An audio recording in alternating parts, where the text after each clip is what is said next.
Welcome to today's topic. In this topic, we are going to look at human capital as part of our topic, labor economics. So, we are basically going to talk about the education, the skills, the knowledge, and then training someone possesses in order to perform. So, the combination of education, skills, and training is what we call human capital. So here they are saying that the human capital refers to the skills, knowledge, abilities, and attributes that individual possesses and contribute to economic productivity. It is developed through education, training, work experience, and personal characteristics. So in summary, for you to be capable of securing a job, you must have been educated.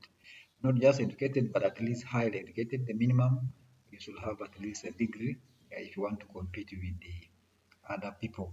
But if you don't have a degree, you have maybe senior 4 certificate or senior 6 certificate, then your chances of getting high paying job is very, very slim. Unless someone maybe knows you in the organization, that's when they will give you such kind of offer. But otherwise, education is the only way to go. And on top of education, you also need to have accumulated some experience.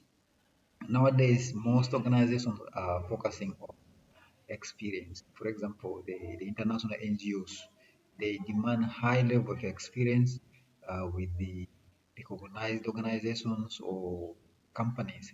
So for you to be qualified and maybe to compete with the other candidates for the job, make sure that you have the experience, make sure that you have additional training. Because with education, education is just theoretical. It could be just at a class level. But when we talk of experience, when we talk of training, these are now outside class knowledge. So for you to be able to secure a better job, make sure that you have all the elements I have talked about. So remember, they constitute what we call the human capital. Now, in the next slide, we are looking at the concept of human capital. The concept of human capital views education, training, and skills as valuable assets that enhance individuals' productivity and earning potential. Human capital recognizes that investments in education and skill development contribute to long-term economic growth. So, how does investment in education contribute to long-term economic growth? For example, if majority of the population in an area is educated, it means the economic growth in that area will definitely improve. For example, these people will be employed. In fact, people who are looking for a job nowadays are the people who are educated. If you are not educated, you're not going to be looking for a job. What you can think of is maybe to start up a small business. Then for others, they tend to go to village to engage in farming, or you end up doing these casual work, casual kind of jobs. But that one does not necessarily contribute to economic development. But with education, it contributes to economic development in very many ways. One is the employment opportunities. Majority of people who are educated are working, especially with the NGOs. So these people are getting a reasonable amount of money, which they can use to improve on their welfare, which they can use to improve in the welfare of the society. They have a strong purchasing power. When they go to the market, when they go to the supermarket, they buy in large quantity. So by doing that, the business is actually gaining. If you're having more than 100 customers who are all working with NGOs and they all buy from you, then you have that income which cannot be compared with someone who has customers who are not educated. Because customers who are not educated, when they come to buy, they buy at a very little quantity. So, all in all, education can contribute in terms of economics, it can contribute in terms of health. Okay, people are studying public health. What happens when they go to the community? Of course, they're going to improve on the health of the people.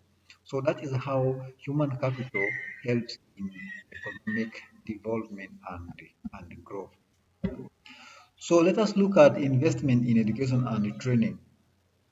Investment in education and training refers to the allocation of resources to acquire knowledge, skills, and qualifications. Individuals, families, and governments invest in education and training to enhance human capital and increase future earning potential. So, what lesson are we learning here? The lesson is the more you are educated, the more chances of you earning high. That is the simplest lesson we are learning. So if you are not educated, don't expect to earn a lot of money unless it is from your own business. But if you are going to look for work and expect to earn more money when you are not educated, we're not going to make it. So education and training investment can lead to improved employment prospects, high wage, and better career opportunities. People who are educated, they have a better chance of getting job than their colleagues who are not educated. So even their wage or their salary is going to be high. So according to the NGO salary structure, people who are having bachelors, depending on the size and the nature of organization, I think the minimum they take is $1,000. So you can imagine someone taking $1,000, and for you senior for certificate or senior for dropout, you can't get that $1,000. You might be earning maybe $300 or $400. So for you to be eyeing that 1,000 or plus, you must have been a graduate. So education, in summary, can prepare you for a better job. It can prepare you for high-paying job. So as human resource potential managers or as an administrator, these are some of the aspects you look at when you are allocating salaries or when you are determining salaries in the organization. In the next slide, we're looking at returns to education and skill levels. High levels of education and skills are associated with high wages and better labor market outcomes. Individuals with advanced degrees. So when you talk of advanced degree, we are talking about masters. So when you hear someone talking about advanced degree or postgraduate degree, that is a masters. Or specialized skills tend to earn higher incomes compared to those with the lower educational attainment. So which one do we consider lower? Primary 7, senior 4, and senior 6. These ones are lower level of education. But if you have your diploma, you are not all that at lower level, but still you cannot compete with someone who has bachelor's. So for you to be in a good position to compete for a job or for a high paying job, you need to have at least bachelor's degree. That is the minimum you can have. Labor market signaling and screening. Labor market signaling and screening refer to the use of education credentials as signals of individuals' productivity and qualifications. So when the human resource department is screening, they are actually based on your academic credentials. For example, if you are applying for the position of maybe, let me say, logistic officer, so what criteria is the human resource going to be based on? One is the relevance of your academic credentials. Do you have degree in procurement and logistics? Or your degree is in human resource? So someone who has degree in logistics and procurement has the highest chance of being shortlisted than someone who has a degree outside that particular field. For example, you have a degree in human resource, you have a degree in maybe public health, maybe business administration. Yes, maybe business administration, but uh, more specialized, you need to be having at least that degree in procurement and logistics for you to be shortlisted for that particular job. So the recruiters, they are based on your education or academic credentials to shortlist you. So what lesson does that come to the community? When you're applying for the job, please don't just apply for the purpose of applying. You need to look at yourself. What did you study and what is the job requirement in terms of academic qualifications, in terms of the experience. Otherwise, if you just apply anyhowly, you are wasting your resources in terms of money, resources in terms of time, and resources in terms of energy. Okay, you spent a lot of time updating your CV, you have cover letter, but at the end of the day, they are not going to be shortlisted because you did not study what is required. So read the job advert very well before you start thinking of applying, because the recruiter is going to base on your academic qualification when it comes to shortlisting. And then another factor they also consider is the number of the years, you can call it experience you have in that particular field. If in the job advert they're asking for 3 years experience and for you have 1 year or 2 years, priority is given to someone who is having at least 3 years. And again, if yours is more than 3 years, maybe five, six, it is like you are overqualified for the job. Someone will be afraid to hire you because you are overqualified, then your demand in terms of salary will be much. So job requirements is very important before you apply. So for you, the human resource manager, for you who's going to be doing the shortlisting, based yourself on one, the academic credentials, two, year of the experience. Now let us look at the signaling theory in labor markets. The signal theory suggests that individuals pursue higher education to signal their abilities and qualities to employers. That's the signal theory. You go to school to have your masters or to have your degrees because you want to put yourself to the attention of the recruiter that you have the ability. And that is the narrative. People who are having masters or bachelors, the perception is that they have the ability to do the job. But it is unpredictable. Maybe someone even with a diploma can do it better than the degree holder. But anyway, the narrative is degree or master's means the ability to do the job.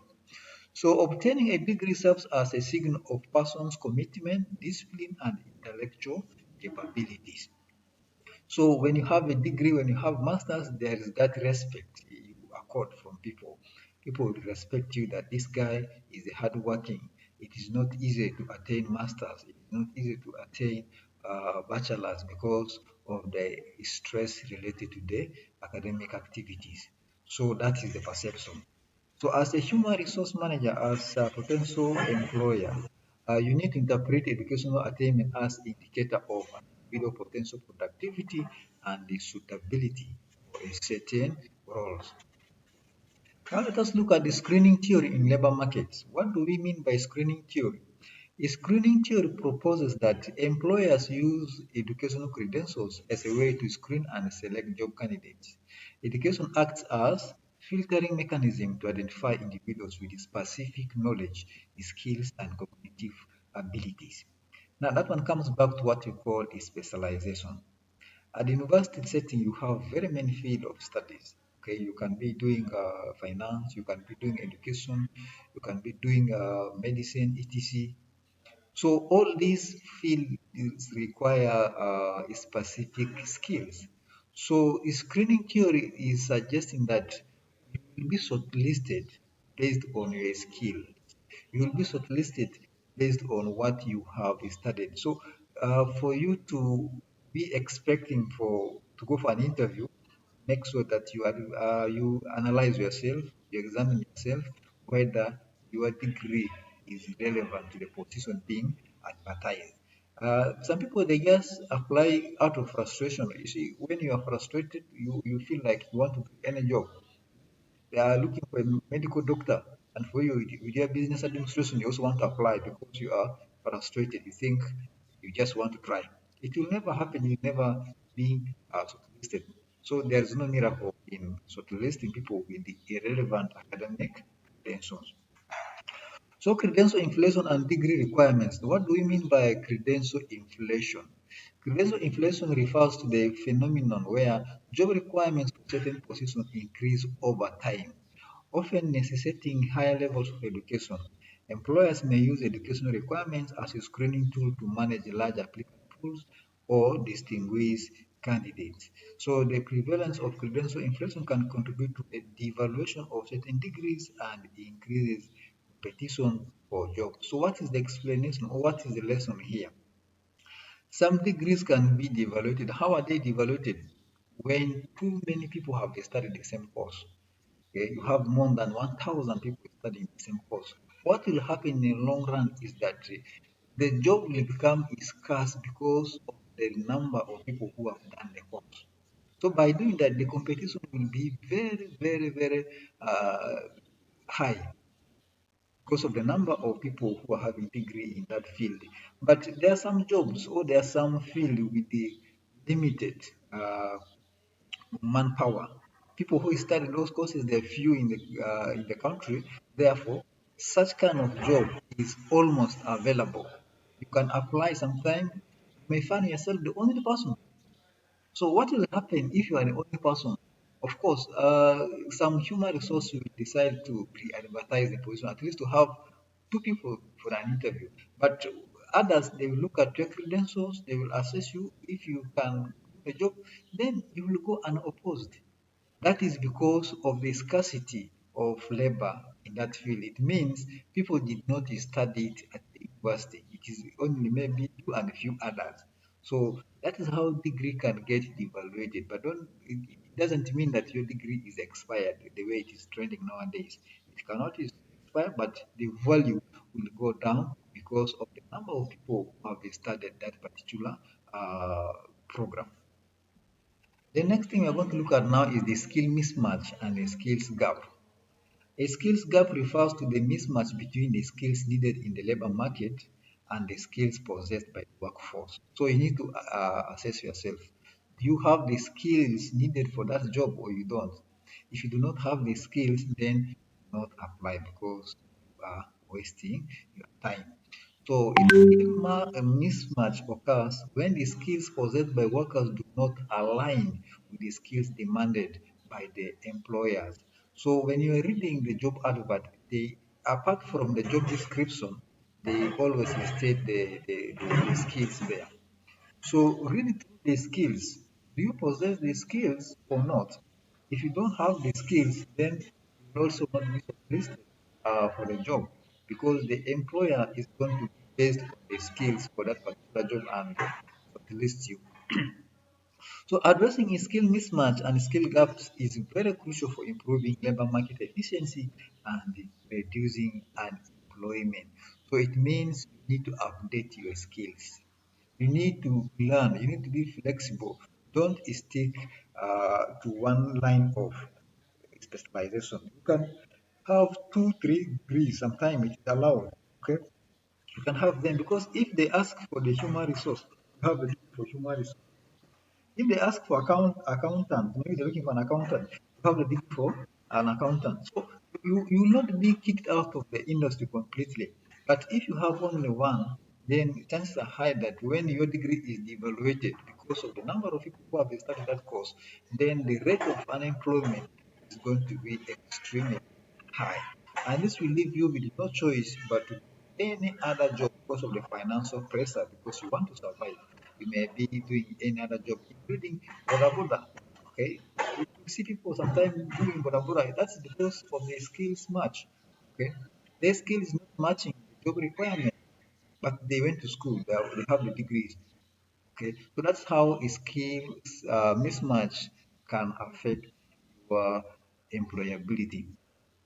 Now let us look at education and economic growth. Education plays a critical role in driving economic growth and development. Educated population contribute to innovation, productivity gains, and technological advancement. Let me talk about technological advancement. People who are developing softwares, the people who are good at IT, they went to school. Okay, they did not just inherit the knowledge of IT from their parents; they studied it at school.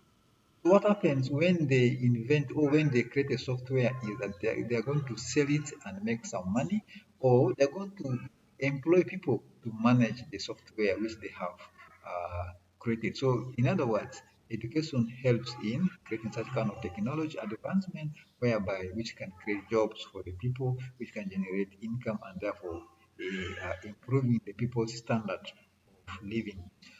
So governments invest in education as a means to foster economic growth, reduce poverty, and achieve sustainable development goals. So here, has the government invested in education? It is a question you need to ask yourself. Research whether the government has invested in education or not. Not just education, especially the higher academic institution. I'm talking about the universities. So what is the role of government, especially in supporting the private university in the country as a means of increasing the rate of literacy and employability in the country? So that one is a question for you to look for the answer. The next thing is the investing in human capital for social well-being. Investing in human capital not only benefits individual but also contributes to overall social well-being. High levels of education are associated with improved health outcomes, reduced crime rates, increased civic engagement. Now let me talk about crime. You see, if you study the rate of crime, or if you look at the kind of people who are committing these common or ordinary crimes, they are mostly the uneducated one. Why? One is because they have no jobs. The only thing is to resort to criminal activities. So I don't know if you, with your masters, with your degree, you will be involved in this stealing. Stealing is a crime. Can you go and steal with your masters? So for me, I've never seen high educated people stealing. If they are to steal, it is professional. You know how professional is steal? Hmm? If you are the accountant or finance, they have sent you maybe, okay, let me assume you are the procurement officer, they have sent you to Dubai to purchase some vehicles for the organization. Then you end up going with that money. That's what you call professional stealing or crime. But it is not this local one. Okay, so most of the people who are engaged in crime, they are the lower educated people because they have no jobs. So that is how education and social well-being is very important. The next thing we're going to look at now is the future of human capital. The future of human capital is shaped by emerging trends such as automation, artificial intelligence, and the changing job requirements. Skills such as critical thinking, problem solving, creativity, and adaptability will become increasingly important. So, how is artificial intelligence or automation affecting human resource? Let us talk about robots now. I think this is the third time I'm talking about a robot. A robot can work, one robot can do the job of maybe 100 people, only one robot. So if the organization or the company is now deploying robots to work, what will happen to the human being? Of course, they're going to lose job. And again, that robot comes also with the new skills because that robot is actually a machine. It has to be operated. Then that person who's going to Paris is going to get the new job. As others are leaving the job, the organization because of the employment of robots, but individuals with the high skills or technical skill will get the job of operating those robots. So it is a two-way process. You lose the job, others gain the what? The job. So what is the lesson here? The lesson here is you need to be very active, you need to be creative. Don't only rely on what you do now. Think outside the box because tomorrow you don't know what will come. In our own what you say that if you don't want change, change will do what? It will change you. So before the change changes you, please you need to adapt to the change so that you remain in the organization in spite of the emergence of artificial intelligence. So that is how the future of human resource is basically in the hands of artificial intelligence.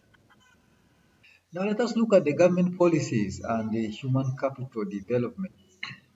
Government policies play a crucial role in promoting human capital development.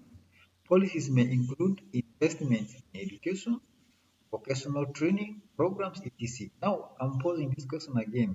How many government aided vocational schools do we have in the country?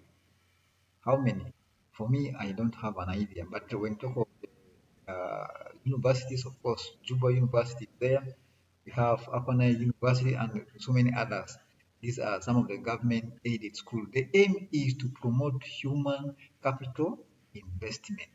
So that is how government can help in promoting human capital development, which will increase your level of employment. Creating an enable environment for human capital development requires collaboration between government, educational institutions, and the employers. So employers, these are the organizations you work for. They have a policy of supporting what you can call uh, a staff development program. Okay, and a staff development program initiative, they can give you a study leave, or they can pay some percentage of your tuition if you are grading, or they can organize completely for a training for you to make sure that you gain the necessary skills needed for the organization. That's how employers or an organization helps an individual to to to build his or her capacity. So government and organizations, they play a very big role in developing human capital. Now let us look at the role of individuals in human capital development. We have been talking about the government, we have been talking about the NGOs or the organization you're working for. So what is your role as an employee in developing your own human capital? Individuals play an active role in their own human capital development, taking ownership of learning, pursuing continuous skill development, and seeking opportunities for growth contribute to personal and professional success. For example, our students, you people are almost all of you are working. Let me say 99% of you are working. So that's what I mean by individual responsibility towards human capital. The organization you're working for are not the one paying your school fees. It is you. That means you have taken the responsibility upon yourself to pursue your studies. But there are some individuals who are maybe partially, if not fully, supported by the organization they work for. So that one you can call it contribution from the organization and the employee. But if you are the one using your salary to pay your tuition, then that's your full responsibility.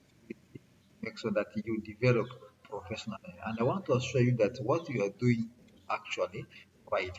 Because time will come whereby the organization will now ask for degrees, okay? Not just diploma. I'm quite sure you're using diploma for the job, but time will come whereby diploma will no longer be a valuable academic basis. So you are now doing diploma, I mean your bachelor's. After here, what next is it could be masters. Okay. Some of you who are ambitious, you can upgrade to PhD, what you can call a permanent head damage. Others. But it is not a permanent head damage, doctorate or philosophy. So that is how you take the responsibility upon yourself to develop human capital. Basically, that's what I had prepared for you in this presentation. I want to thank you so much for watching. Next session.